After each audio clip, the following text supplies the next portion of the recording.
আজ ৭ মার্চ আওয়ামী লীগ ছাত্রলীগ রাজপথে নেমেছে। বিএনপি নেতাদের কুকুরের মতো পেটাচ্ছে হাসিনার আদেশে। ঐতিহাসিক ৭ মার্চ আজ। এখানে দেখতে পাচ্ছেন আওয়ামী লীগ কর্মীরা রাজপথে নেমেছে এবং ধ্বংসলীলা করে এই মুহূর্তে। এদিকে আজ ৭ মার্চ আওয়ামী লীগ এবং ছাত্রলীগ একসাথে রাজপথে নেমেছে। বিএনপি কর্মীদের খারাপ অবস্থা করে দেশের মধ্যে শেখ হাসিনাকে ফিরিয়ে আনার রাস্তা পরিষ্কার করেছে আজকে। দর্শক, আজ ঐতিহাসিক ৭ মার্চ। এই দিনে রেসকোর্স ময়দানে বঙ্গবন্ধু স্বাধীনতার সেই অমোঘ কবিতা আমাদের শুনিয়েছিলেন। বঙ্গবন্ধুর ৭ মার্চ পরবর্তীতে সারা বিশ্বে সমাদৃত হয়েছে। অন্তর্বর্তী সরকারের মাখন যারা খেয়েছে, সেই মাখন খাওয়া লোকগুলোর মধ্যে নাহিদ ইসলাম, এনসিপির আহ্বায়ক নাহিদ ইসলাম, তারপর হচ্ছে আসিফ মাহমুদ, সজীব ভুইয়া। এদিকে ৭ মার্চ থেকেই আওয়ামী লীগের ঐতিহাসিক বিজয় শুরু। বাংলাদেশে এসেই শেখ হাসিনাকে সুখবর দিলেন পল কাপুর। শেষ রক্ষা হলো না আসিফ মাহমুদের। শেখ হাসিনার এই হুঙ্কার প্রমাণ করছে যে তিনি এখনই হাল ছাড়তে নারাজ এবং তিনি হাল ছাড়েননি। সুদূর প্রবাসে বসেও তিনি বাংলাদেশের রাজনীতির দাবা বোর্ডে নিজের চাল চলে যাচ্ছেন। মার্চ মাসের কর্মসূচিগুলো যদি আওয়ামী লীগ সফলভাবে পালন করতে পারে, তবে তা হবে দলটির জন্য এক বড় বিজয়। এরকম সেশনে আমরা আজকে বসছিলাম, যেহেতু একই সঙ্গে সকল মাননীয় সংসদ সদস্য একসাথে বসার মতো জায়গার সংকুলান নাই। 17 বছর পরে আজকে হচ্ছে সাথে মিটিং হয়েছে। আজ ঐতিহাসিক ৭ মার্চ। এই ৭ মার্চকে কেন্দ্র করে হাসনাত আব্দুল্লাহ থেকে শুরু করে প্রত্যেকটা নেতাকর্মীরা বক্তব্য দিয়েছে এবং আওয়ামী লীগ কর্মীরা বাংলাদেশে বিশাল একটি ঘটনা ঘটিয়ে দিয়েছে। আওয়ামী লীগ ছাত্রলীগ তারা গোপনে থেকে সুযোগ খুঁজছিল এবং সবাই এইটা সন্দেহ করছিল এই মার্চকে কেন্দ্র করে শেখ হাসিনা তার পরিকল্পনা বাস্তব করবে এবং বাংলাদেশের মধ্যে অস্থিতিশীল পরিবেশ করাবে। আজকে দেখতে পারি তাদের পরিকল্পনাটা বাস্তব হয় এবং দেশে একটা নতুন পরিস্থিতি তৈরি হয়। সবকিছু দেখতে পারবেন একটি ভিডিওতে। আসুন দর্শক শ্রোতা, আমরা কথা বাড়াবো না, আমরা সরাসরি ভিডিওর মূল আলোচনায় চলে যাব। এই ভিডিওটি দেখলে আপনার ভিতরে যদি আওয়ামী লীগ নিয়ে বিন্দু পরিমাণ থাকে, সেটি চলে যাবে। যে এই যে কোনটা জানেন, শেখ হাসিনা আসবে কি আসবে না। দর্শক বন্ধুরা, ব্রেকিং নিউজ, সেটি হচ্ছে 26শে মার্চের আগেই আওয়ামী লীগের সমস্ত নেতাকর্মী বাংলাদেশে ফিরছেন। শুধু এখানেই নয়, স্বয়ং প্রধানমন্ত্রী শেখ হাসিনা তিনি নিজেও বাংলাদেশে ফিরছেন। ফিরলে কি হবে? তার কি ফাঁসি হবে? যেহেতু অন্তর্বর্তী সরকারের অধীনে তারা যেই আপনার কি বলে ছেলেবেলার সেই কি মানে কানামাছি ভবু যাকে পাবি তাকে ছু যেই ট্রাইব্যুনাল, সেই ট্রাইব্যুনালকে শেখ হাসিনাকে ফাঁসির রায় দিয়েছে। তাহলে কি শেখ হাসিনার ফাঁসি হবে? ইম্পসিবল। এমন কোন দড়ি এখন পর্যন্ত বাংলাদেশে হয়নি যে শেখ হাসিনাকে সেই দড়িতে ফাঁসি দিবে ইনশাআল্লাহ। দর্শক বন্ধুরা, শেখ হাসিনার স্পষ্ট বার্তা, 26শে মার্চের আগেই আওয়ামী লীগের সমস্ত নেতাকর্মীকে দেশে ফিরে যেতে হবে। যদি কেউ গ্রেফতারের ভয়ে না যেতে পারে, সেক্ষেত্রেও শেখ হাসিনার স্পষ্ট বার্তা, আপনাকে আওয়ামী লীগ থেকে ডিরেক্ট বহিষ্কার করা হবে। মানে আপনি আওয়ামী লীগ করতে পারবেন না, আওয়ামী লীগ আপনি থাকতে পারবেন না যদি দলের জন্য আপনি এই ত্যাগ স্বীকার না করেন। আরেকটি কথা, শেখ হাসিনা 26শে মার্চের আগেই সমস্ত নেতাকর্মীকে বাংলাদেশে ফেরার আহ্বান। এর সাথে যখন এই নেতাকর্মীরা ফিরবে, তখন শেখ হাসিনা দেখবে যে আসলে আপনার বিবেচনাগুলোকে মানে তাদের সাথে আসলে আচার ব্যবহার কেমন করা হয় বর্তমান নির্বাচিত সরকার। সেটার প্রেক্ষিতে আপনার শেখ হাসিনা বাংলাদেশে ফিরবে 100%। রয়টার্সের একটি সাক্ষাৎকারে শেখ হাসিনা বলেন, আমি অবশ্যই দেশে ফিরবো, দেশে ফিরে আমি অবশ্যই গ্রেফতার হব। কোন গ্রেফতার? তাকে গ্রেফতার করে 14 শিকের ভিতরে ভরবে না, তাকে বন্দি করা হবে, গৃহবন্দী। বুঝতে পেরেছেন? যেমনটা অনেকটা খালেদা জিয়াকে রেখে দিয়েছিল। এখন সবচেয়ে বড় চ্যালেঞ্জিং যে ইস্যুটা, সেটি হচ্ছে আপনার বিএনপি সরকার। বিএনপি কি আওয়ামী লীগকে আনবে? আওয়ামী লীগকে আনবে? জামাত শিবিরকে এটা মেনে নিবে? এক্স্যাক্টলি পয়েন্টটাই হচ্ছে আপনার এখানে। শুনুন, বিএনপি আর যাই হোক, তারা এই বিষয়টা খুব ভালোভাবে জানে যে আওয়ামী লীগ বিজিত জামাত শিবিরকে শিক্ষা করার মতো কোনো মানুষ নেই। অতএব জামাত শিবিরকে যদি শিক্ষা করতে হয়, অবশ্যই এখানে আওয়ামী লীগকে প্রয়োজন রয়েছে। কারণ আওয়ামী লীগ জামাত শিবিরের রগে রগে জানে কোন মেডিসিনটা কোথায় দিতে হবে। আমি বলি না বিএনপির দ্বারা এত বড় অ্যাচিভমেন্ট গ্রহণ করা ইম্পসিবল, সেই যোগ্যতা বিএনপির ভিতরে নাই, সরি টু সে। কিন্তু এই যোগ্যতা আওয়ামী লীগ আমাদের নেত্রীর ভিতরে আছে। তারা জানে কিভাবে শায়েস্তা করতে হবে। বুঝতে পেরেছেন? তাই এখন আপনার বিএনপি মনে করছে অন্তত জামাতকে আপনার ঠেকায় রাখার জন্য আওয়ামী লীগকে বাংলাদেশে দরকার। দেখেন না, নির্বাচিত হওয়ার পর 13ই ফেব্রুয়ারি থেকে আওয়ামী লীগের সমস্ত পার্টি অফিসগুলা একের পর এক খুলে দিচ্ছে। সেই প্রসঙ্গে যখন জামাত আপনার কাউন্টার আপনার একটি অ্যাটাক করে যে কেন আওয়ামী লীগকে তারা পুনর্বাসন করছে, কেন, সেক্ষেত্রে বিএনপি কি বলছে? আওয়ামী লীগের অধীনে আমাদের পার্টি অফিস তো বন্ধ ছিল না, আওয়ামী লীগের অধীনে আমরা তো রাজপথে নামতে পারছি, আমরা পার্টি অফিসে যাই বসতে পারছি, মিছিল মিটিং আমরা চা খেতে পারছি, আমাদের তো কোনো বাধা সৃষ্টি করে নাই। কাজেই সেম ভাবে আওয়ামী লীগেরও পার্টি অফিস খুলে দিচ্ছে। তারা মনে করছে যেহেতু আওয়ামী লীগ আমাদেরকে নিষিদ্ধ করেনি, সেহেতু আমাদের সরকার যেহেতু এসে পড়েছে, নির্বাচিত সরকার, কাজেই কে কি বলো না বলো সেটা আমাদের দেখার বিষয় না। বিএনপি জানে, একটা কথা বলি না যে এই দিন না, সামনের দিনের কথা চিন্তা করে তারপরে কথা বলো, কাজে আসবে। এই দিন আপনাকে সেই দিনের কাছে নিয়ে যাবে। বিএনপি জানে আজকে যদি আওয়ামী লীগের পার্টি অফিসগুলা বিএনপি যদি খুলে না দেয়, তাহলে সবচেয়ে বড় ভবিষ্যতে বিপদের মুখে পড়বে বিএনপি। আজ ঐতিহাসিক 7 মার্চ। এই দিনে নির্মলেন্দু গুণের একটা কবিতা যদি পাঠ না করি তবে আমার মনে হয় না 7 মার্চ আমার ব্যক্তিগত জায়গা থেকে পূর্ণ হবে। শত বছরের শত সংগ্রাম শেষে রবীন্দ্রনাথের মতো তৃপ্ত পায়ে হেঁটে অতঃপর কবি এসে জনতার মঞ্চে দাঁড়ালেন। তখন পলকে দারুণ ঝলকে তরিতে উঠিল জল, হৃদয়ে লাগিল দোলা, জনসমুদ্রে জাগিল জোয়ার, সকল দুয়ার খোলা, কেরুধে তাহার বজ্রকণ্ঠ বাণী, গণসূর্যের মঞ্চ কাঁপিয়ে কবি শুনালেন তার অমর কবিতা খানি। এবারের সংগ্রাম আমাদের স্বাধীনতার সংগ্রাম, এবারের সংগ্রাম আমাদের মুক্তির সংগ্রাম। সেই থেকে স্বাধীনতা শব্দটি আমাদের 7 মার্চ রাজনৈতিক জীবনে, সামাজিক জীবনে, প্রত্যেকটা কর্মযজ্ঞে, প্রত্যেকটা কর্মক্ষেত্রে 7 মার্চ অবিচ্ছেদ্যভাবে জড়িয়ে আছে। কারণ এই 7 মার্চের মধ্য দিয়ে বাঙালি মুক্তির যে পথ সেটা খুঁজে পেয়েছিল।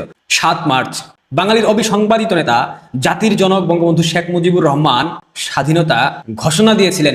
7 মার্চের ভাষণ, এই ভাষণের মধ্য দিয়ে বাঙালি জাতি বুঝে নিয়েছিল তাদের মুক্তির সংগ্রাম কেমন হবে। পরবর্তীতে মেজর জিয়াউর রহমান চট্টগ্রামের কালুরঘাট বেতার কেন্দ্র থেকে বঙ্গবন্ধুর পক্ষে স্বাধীনতার ঘোষণাপত্র পাঠ করেন। কিন্তু বাংলাদেশের তথাকথিত বুদ্ধিজীবী, তথাকথিত সুশীল, তথাকথিত গণমাধ্যম কর্মী বঙ্গবন্ধু 7 মার্চের ভাষণকে বিতর্কিত করার বিভিন্ন সময় বিভিন্ন ধরনের চেষ্টা চালিয়ে গেছে, কিন্তু পারেনি। বঙ্গবন্ধুকে আপনারা ইতিহাস থেকে কখনো মুছে দিতে পারবেন না। হয়তোবা বিভিন্ন আইন কানুন জারি করে বঙ্গবন্ধুকে কটাক্ষ করতে পারবেন, বঙ্গবন্ধুর অবদান অস্বীকার করতে পারবেন। একজন মানুষ তার জীবনের 13টা বছর স্বাধীনতার জন্য, সংগ্রামের জন্য জেল খেটেছেন। বাঙালির শৃঙ্খল মুক্তির জন্য জাতির পিতা বঙ্গবন্ধু শেখ মুজিবের অবদানকে কেউ অস্বীকার করতে পারবেন না। ইতিহাস কখনো বদলানো যায় না, পরিবর্তন করা যায় না। সুতরাং আপনারা যতই চেষ্টা করেন না কেন বাংলাদেশের ইতিহাসকে পরিবর্তন করতে পারবেন না। এই বাংলাদেশ নামক স্বাধীন সার্বভৌম রাষ্ট্র যতদিন থাকবে ততদিন জাতির পিতা বঙ্গবন্ধু শেখ মুজিবুর রহমান অমর থাকবেন। 7 মার্চ জাতীয় দিবস। এই ঐতিহাসিক 7 মার্চের জাতীয় দিবসকে অবৈধ অন্তর্বর্তীকালীন সরকার ক্ষমতায় আসার পর 2024 সালের অক্টোবরের 16 তারিখ 7 মার্চ সহ জাতীয় আরো 8টি দিবস বাতিল ঘোষণা করে। বাংলাদেশের মানুষ 7 মার্চের মধ্য দিয়ে বঙ্গবন্ধুর ডাকে সাড়া দিয়ে প্রস্তুতি নিয়েছিল যুদ্ধে যাওয়ার জন্য।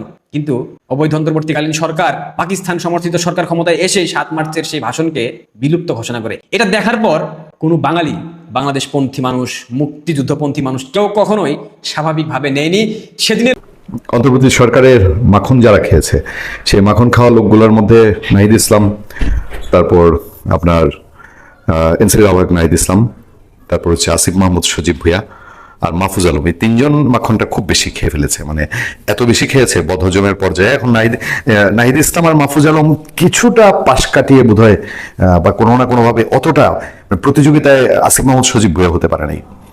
যাক, উপদেষ্টার পদ ছাড়ার পরে দুইজনই ঢেউটিন হওয়ার উপক্রম হয়েছিল, কোথায় যাব, কে আমাদের জায়গা দিবে। শেষ পেশ মাহফুজ আলমের তরিকা ভিন্ন, সে একটু ভিন্ন তরিকার লোক। আর আসিফ মাহমুদ, সজীব ভুঁইয়া ওই যার নাই কোনো গতি সে হয় সহসভাপতি, এই টাইপের নির্বাচন পরিচালনা কমিটির সভাপতি। আর এখন হলো এনসিপির মুখপাত্র, স্পোকম্যান, মাইকম্যান আর কি, ওই পদে অন্তত জায়গা করে নিয়েছে। সেই পদে থেকেই সে বলে টলে সে নাকি সিটি কর্পোরেশন নির্বাচন করবে।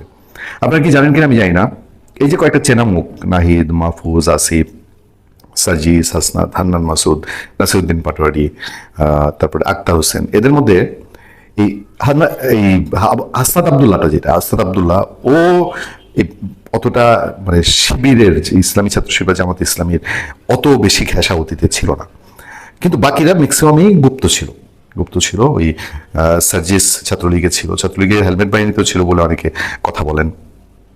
তারপর নাসিরুদ্দিন পাটোয়ারি, তারপর আপনার নাহিদ ইসলাম মেইনলি, এবং আরো যারা আছে, এরা জামাত ইসলামের সাথে এদের বহু পুরনো সম্পর্ক। ইভেন জামাতের নেতারা তো বলেছে যে এদেরকে 2021 সাল থেকে তারা নার্সিং করে নিয়ে এসছে। আর মাহফুজ আলমের তরিকাটা আবার ভিন্ন ছিল। সে অত জামাতে ইসলাম না হলেও শোনা যায় যে হিজবুত তাহরির একটা সংগঠন আছে না, তার সাথে কিনা ওর একটা ভালো মহরম এক সময় ছিল। এরকম অনেকেই জানেন হিজবুত তাহরিরের যে স্টাডি টিম আছে, স্টাডি টিমের লোকজন বলে যে তারা কখনো কখনো সেসব স্টাডি টিমে মাহফুজ আলমকে দেখেছে। তো এই যে গেল, তো বাকি দায়িত্ব একটা গতি করে নিল আসিফ মাহমুদ সজীব এনসিপিতে গতি করে নিল, বাকিরা এনসিপিতে আছে। তারপর নাহিদ ইসলাম তো এটা সভাপতি হয়ে গেল। আর মাহফুজ আলম ইলেকশনেও গেল না, আর কোনো দলেও গেল না। এখন যে খবর, সেই খবর হলো একটা নতুন রাজনৈতিক প্ল্যাটফর্ম অল্টারনেটিভস এর সংগঠকের দায়িত্বে অন্তর্বর্তী সরকারের সাবেক উপদেষ্টা মাহফুজ আলম ও সাবেক এনসিপি নেত্রী তাসনোভা জাবিন এবং মাহফুজ আলম, তারা অল্টারনেটিভস নামে একটা রাজনৈতিক প্ল্যাটফর্ম করছে। রাজনৈতিক প্ল্যাটফর্ম মানেই বোঝেন, রাজনৈতিক প্ল্যাটফর্মের উদ্দেশ্য হচ্ছে ভবিষ্যতে সেখান থেকে রাজনৈতিক দল বা রাজনৈতিক সংগঠন তৈরি করা। দর্শক, আজ ঐতিহাসিক 7ই মার্চ।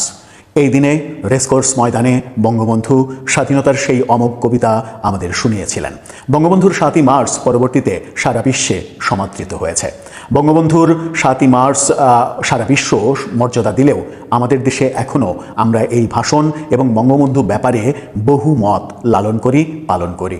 বহু রাজনৈতিক আদর্শের কারণে বঙ্গবন্ধুর সেই শ্রেষ্ঠত্বকে আমরা অনেকেই স্বীকার করি না। নানাভাবে গত 55 বছরে বাংলাদেশের ইতিহাস রচিত করার চেষ্টা করা হয়েছে, নানাভাবে ইতিহাস বদলানোর চেষ্টা করা হয়েছে।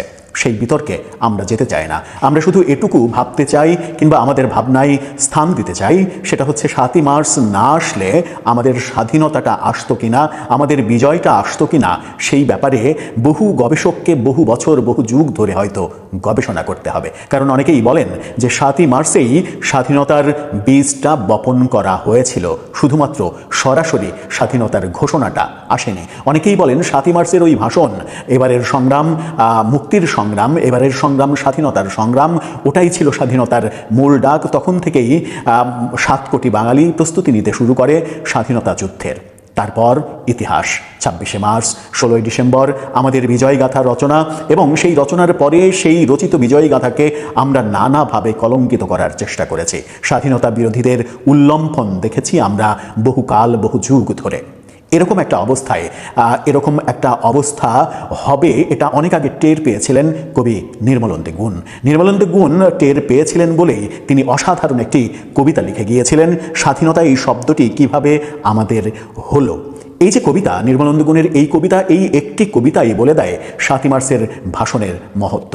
আমরা আমাদের এই পর্বে কোনো ধরনের কোনো আলোচনায় যেতে চাই না। 7ই মার্চের আলোচনা নিয়ে কিংবা রাজনৈতিক বিতর্ক নিয়ে আমরা কোনো ধরনের কোনো কথা বলতে চাই না। শুধুমাত্র নির্মলেন্দু গুণের সেই কবিতাটা পাঠ করে বঙ্গবন্ধুর সেই ঐতিহাসিক 7ই মার্চটা স্মরণ করতে চাই। চলুন যাই, নির্মলেন্দু গুণ কি অসাধারণভাবে 7ই মার্চের বর্ণনাটা দিয়েছিলেন তার কবিতায়।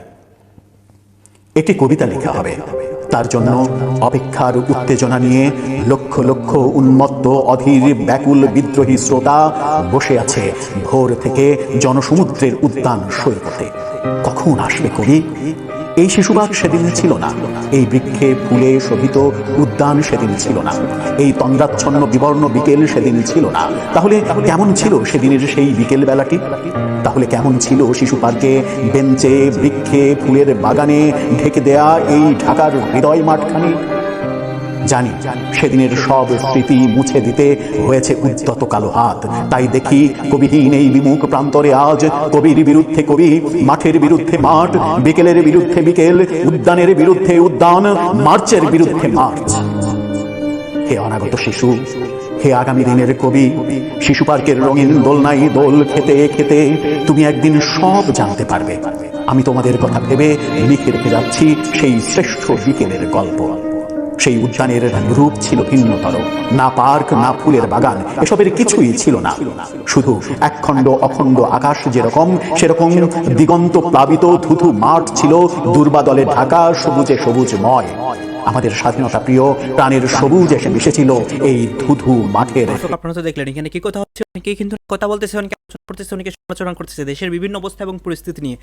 বিশেষ করে এখানে আমরা দেখতে পাচ্ছি দেশের রাজনীতির প্রেক্ষাপট এবং 7ই মার্চকে কেন্দ্র করে অনেক ঘটনা এবং আওয়ামী লীগের বিভিন্ন কার্যক্রম, এগুলো নিয়ে কথা হচ্ছে গাইজ। এই বিষয়গুলো দেখে এবং দেশের রাজনীতির প্রেক্ষাপট নিয়ে আপনার মন্তব্য কি? আপনার মন্তব্যটা অবশ্যই আপনারা আমাদের কমেন্ট বক্সে লিখে যাবেন। আর হ্যাঁ, কোনো আপনাদেরকে আমরা যা কিছু দেখিয়েছি সব কিছু আমরা সোশ্যাল মিডিয়া থেকে সংগ্রহ করেছি, কেন আমাদের নিজস্ব কোনো মন্তব্য নেই বা আমাদের নিজস্ব কোনো সিদ্ধান্ত নেই। সর্বশেষ আপনাদের কাছে আমাদের একটা রিকোয়েস্ট থাকবে, আপনারা আমাদের চ্যানেলে নতুন সময় থাকলে চ্যানেলটি সাবস্ক্রাইব এবং পাশে থাকা বেল বাটনটি বাজাবেন, যাতে করে নেক্সট ভিডিও সবার আগে আপনাদের ধন্যবাদ।